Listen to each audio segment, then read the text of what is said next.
जैसा कि दोस्तों अभी हम आ चुके हैं ऑफिस में इंजीनियर प्लेटफॉर्म और हमारे साथ जो है अभी सर हैं। सबसे पहले नमस्कार सर। Thank you. क्या नाम पड़ेगा सर? मेरा नाम राजकमल गुप्ता है। कितने सालों से बच्चों लोग को पढ़ा रहे हैं?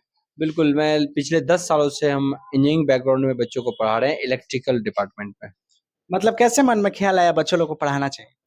बिल्कुल सबसे पहली जर्नी रहा हमारा बीटेक के बाद हम एमटेक कर रहे थे। इसी दौरान हमको एक कॉल कॉल आता है त्रिखा इंस्टीट्यूट दिल्ली जो मेट्रो की तैयारी कराता था कि आपको सर पढ़ाना है। तो उस टाइम हम इतना अवेयर नहीं थे कि हम टीचिंग में जाएँ, लेकिन जब हम पढ़ाने लगे बच्चों को इंटरेस्ट आया, मुझे भी धीरे-धीरे मज़ा आने लगा। तब से एमटेक के दौरान से हम पढ़ाना स्टार्ट किए दिल्ली से और उसके बाद दिल्ली, हरियाणा, राजस्थान, बिहार इन सभी जगहों का हमें पढ़ाई लगभग 10 सालों का अनुभव रहा है। जिसमें भी इलेक्ट्रिकल वाले बच्चों को बेहतर तरीके से डील करते हैं, चाहे वो आईटीआई के बच्चे हों, बीटेक के बच्चे हों या डिप्लोमा के बच्चे हों। जो बच्चे न्यू बच्चे ये वीडियो देख रहे हैं, ये कोर्स के बारे में उन बच्चों को क्या सलाह देना चाहते बिल्कुल, अगर आप बेहतर तैयारी के लिए चाहते हैं कि एक अच्छा जूनियर इंजीनियर में बेहतर जॉब चाहना चाहते हैं, जहाँ पर आप अपने माँ-बाप की शान को बढ़ाना चाहते हैं, अपने समाज में एक अच्छे प्रेस्टिजियस जॉब पाना चाहते हैं, तो जूनियर इंजीनियर की भर्ती एक बहुत अच्छी भर्ती है, जिसमें प्रमोशन भी होते हैं और इस जॉब के दौरान आप अच्छा कर सकते हैं अपने लाइफ में भी और अपने फैमिली और समाज को भी इम्प्रूव करा सकते हैं, आगे बढ़ा सकते हैं। और ऐसी स्थिति के लिए अगर आप अच्छा समय 6 से 8 महीने का अगर समय देते हैं जेईई के लिए, तो एक सही समय रहेगा और इसमें बहुत सारी भर्तियाँ आती है, चाहे वो स्टेट जेईई का हो या सेंट्रल के जेईई का हो या फिर पीएसयू सेक्टर के अंदर है, तो एक प्रेस्टिजियस जॉब है जिसकी आप तैयारी कर सकते हैं और हमारे बहुत सारे बुक्स भी आते हैं, जो बच्चों को बहुत हेल्प करता है जेईई जूनियर इंजीनियर बनने में। हैं? तो सब बुक को रिवील करना चाहिए। बिल्कुल, हमारे बुक्स जो है 7000 प्लस अगर आप देखें तो ये इंजीनियर्स प्लेटफ़ॉर्म की बुक्स आती है, ये 7000 प्लस की ये बुक्स हैं, जिसमें स्टेट जेईई, आरआरबी जेईई को स्पेशली टारगेट करते हैं। साइंस की बुक आती है जो आपको रेलवे के लिए बहुत महत्वपूर्ण है, पीवाईक्यू सेशंस इसमें होते हैं और जेईई का स्पेशली एसएससी जेईई जो सेंट्रल लेवल का जो जूनियर इंजीनियर होता है, उसके अंदर ये बुक जो होती है उसके पीवाईक्यू का संपूर्ण सॉल्यूशन होता है, जो पूरे भारतवर्ष में इसकी डिलीवरी होती है। इंजीनियर्स प्लेटफ़ॉर्म के एप्लीकेशन से और बच्चे खूब जम के पढ़ते हैं, लाखों बच्चे फॉलो करते हैं इन बुक्स को, हमारे कोर्स को और हमारे टेस्ट सीरीज़ को। अभी के समय में प्रैक्टिकल एजुकेशन बहुत ज़्यादा ज़रूरी है। तो बच्चों लोग को प्रैक्टिकल एजुकेशन मतलब देते हैं कि नहीं सर, पढ़ाई के साथ-साथ? जी, प्रैक्टिकल एजुकेशन की जहाँ तक बात होती है, किसी भी रिसर्च को लेके अगर बात करें तो वहाँ प्रैक्टिकल अप्रोच बहुत महत्वपूर्ण हो जाता है। या इंजीनियरिंग कॉलेज में है, कोई बच्चा अगर चीज़ों को सीखना चाहता है तो प्रैक्टिकल अप्रोच वहाँ बहुत महत्वपूर्ण है। लेकिन नाउ ए डेज़ अगर आजकल की हम बात करें तो किसी भी भर्तियों में अगर कोई बच्चा जाता है, तो वहाँ प्रैक्टिकल अप्रोच का चीज़ें बहुत कम रह गया है, थ्योरेटिकल चीज़ें एग्ज़ाम में बहुत ज़्यादा आते हैं। तो लेकिन जहाँ पर प्रैक्टिकल चीज़ों की नीड होती है, हम टेक्निकल टूल्स की मदद से, टेक्निकल एनिमेशंस की मदद से आजकल जो डिजिटल मीडिया हो गया, उसकी मदद से हम लोग एनिमेटेड चीज़ों को पढ़ाते हैं, ताकि वो टेक्निकल नॉलेज जो बेहतर तरीके से बच्चे ग्रैब कर पाएँ, समझ पाएँ और जो हम टूल्स लेके यूज़ करते हैं, जैसे ट्रांसफार्मर हो गया, मोटर, जनरेटर, इसको हमको पार्ट निकाल के बच्चों को समझाने की कोशिश करते हैं, ताकि वो बेहतर तरीके से समझाएँ। यानी प्रैक्टिकल नॉलेज बहुत इंपॉर्टेंट है, सीखने के लिए आसान बनाता है। लेकिन जहाँ तक हम एग्ज़ाम ओरिएंटेशन को देखते हैं तो दोनों में काफ़ी गैप देखने को मिलता है आज के चीज़ों में एग्ज़ाम में। इसीलिए जितनी नीड होती है हम प्रैक्टिकल्स का भी इस्तेमाल करते हैं, प्रैक्टिकल्स टूल्स और एनिमेशन का। लेकिन एग्ज़ाम ओरिएंटेशन चीज़ों को हम ज़्यादा फ़ोकस करते हैं जो एग्ज़ाम में पूछे जाते हैं। कोर्स ड्यूरेशन सर आप बताएँ 6 से 8 मंथ, तो कितना वर्ष का क्लास चलता होगा? अगर जेईई के कोई बच्चा तैयारी करता है तो 3 घंटा अगर डेली पढ़े 6 से 8 महीने के अंदर वो बेहतर तैयारी कर पाएगा फाउंडेशन टू टॉप लेवल।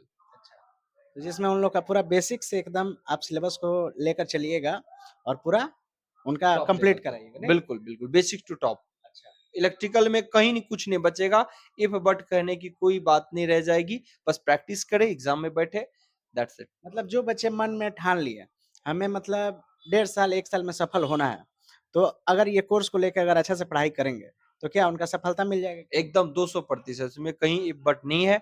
अगर कोई बच्चे एकदम बेसिक पेशेंस के साथ आजकल सोशल मीडिया में बहुत बच्चे डाइवर्ट भी हो रहे हैं, इसमें कोई डाउट नहीं है। पर डे कम से कम 5-7 घंटा अपना बर्बाद करते हैं।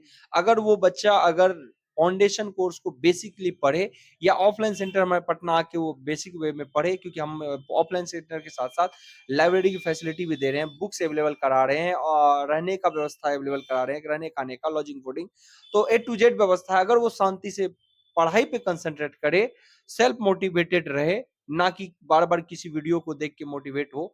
ऐसी स्थिति में बच्चा अच्छे से तैयारी कर सकता है 6 से 8 महीने के बीच और एक अच्छी मुकाम पे जा सकता है। अभी तक सर 10 साल के बीच में कितने बच्चों को सफलता पूर्वक मतलब उनको सफलता दिला चुके हैं? बिल्कुल, अगर हम बात करें खासकर जूनियर इंजीनियरिंग फील्ड में मेरा बहुत अनुभव रहा और वो लाखों बच्चे जुड़े। 10,000 से भी ज़्यादा बच्चा अलग-अलग डिपार्टमेंट में तैयारी करके अपने पोस्ट को हासिल कर चुके हैं, जॉब में जा चुके हैं। उनके बहुत सारे हैं जो हमने उसके पोस्टर्स, बैनर्स का इस्तेमाल किया, लेकिन लंबे समय से बहुत बच्चा जॉइन करता रहा, तो बहुत बच्चे इसकी संख्या बहुत है। क्या बोलना चाहिएगा जो बच्चे न्यू-न्यू वीडियो देख रहे हैं? अगर वो तैयारी करना चाहते हैं, उन बच्चों के लिए क्या बोलना चाहिए? बिल्कुल, अगर आप तैयारी करना चाहते हैं, तो अगर आपको लगता है कि हम नए हैं, बेहतर तरीके से ऑनलाइन मोड में नहीं समझ पाते, तो बिल्कुल ऑफ़लाइन आइए पटना इंजीनियर्स प्लेटफ़ॉर्म पे। हम बारीकी से समझ आएँगे, ए टू ज़ेड फैसिलिटी यहाँ पे अवेलेबल कराएँगे। लेकिन अगर आप दूर-दराज इलाकों में रहते हैं और अफ़ोर्ड नहीं कर सकते ऑफ़लाइन सेंटर को, तो आप ऑनलाइन मोड में भी जुड़ के एक बेहतर कंटेंट इंजीनियर्स प्लेटफ़ॉर्म से उठा के पढ़ सकते हैं। हमारी बुक्स आपके घरों तक डिलीवरी होती है और कॉन्सेप्ट ए टू ज़ेड हम लोग यूट्यूब के थ्रू, एप्लीकेशन के थ्रू आपको प्रोवाइड करते हैं।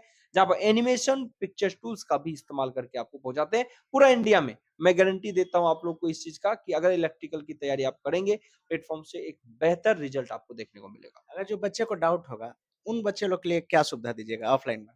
ऑफ़लाइन में तो हमारे सामने इंटरैक्ट होते हैं, उसको तो हाथों-हाथ सॉल्यूशन मिलता है। लेकिन किसी बच्चे को अगर ऑफ़लाइन में ऑनलाइन में भी कोई समस्या आती है, तो हमारा मेंटरशिप हमेशा रहता है, हमारे ग्रुप से अटैच होते हैं, वो हमारे कम्युनिकेशन में रहते हैं और उसके व्हाट्सएप क्वेश्चंस के थ्रू या फिर टेलीग्राम के थ्रू उनके क्वेश्चन का सॉल्यूशन उसको अप टू डेट रूप में मिलता रहता है।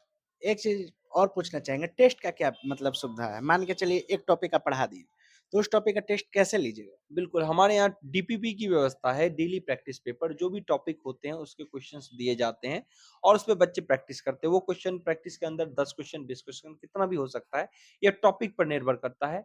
लेकिन फुल लेंथ टेस्ट भी हम लेते रहते हैं अक्सर वीकेंड पे और जैसे-जैसे और समय बीतता जाएगा, बच्चों की कोर्स और ज़्यादा कंप्लीट होंगे तो फुल लेंथ टेस्ट लेने में और बेहतर होगी, तो हो सकता है सप्ताह में 5 दिन से 6 दिन हम टेस्ट लें। तो जैसा कि दोस्तों सर से मिलके काफ़ी अच्छा लगा और सर अपना कीमती समय निकाल के हमारे पास आए, क्योंकि सर का अभी ऑनलाइन क्लास है, आप बता रहे थे सर। बिल्कुल, अभी क्योंकि 8-15 कंटिन्यू का ऑनलाइन क्लास चलता है, बिल्कुल, ऑफलाइन भी बिल्कुल। कंटिन्यू चलता है। लगातार बच्चे फाइंड आउट भी कर सकते हैं इंजीनियर्स प्लेटफ़ॉर्म यूट्यूब पर अभी वहीं पे क्लास होगा हमारा। आपका हम बहुत कीमती टाइम लिए हैं और आपसे मिल के सर हमें इतना अच्छा लगा, हम कुछ कह नहीं सकते हैं।